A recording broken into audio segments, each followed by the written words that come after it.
Manchester City kini mulai memiliki asa kembali untuk memenangi Premier League musim ini. Inkonsistensi Arsenal dalam beberapa laga terakhir adalah penyebab utama City kembali memiliki peluang untuk memenangi secara beruntun Premier League.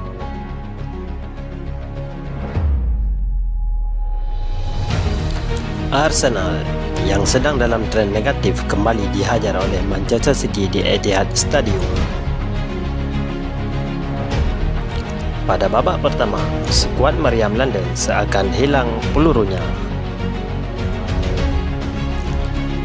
Pada babak kedua, kecerdikan Mikel Arteta mulai terlihat dalam mengatur permainan Arsenal. Namun, skuad Degana tidak dapat berbuat banyak untuk mengubah skor pertandingan.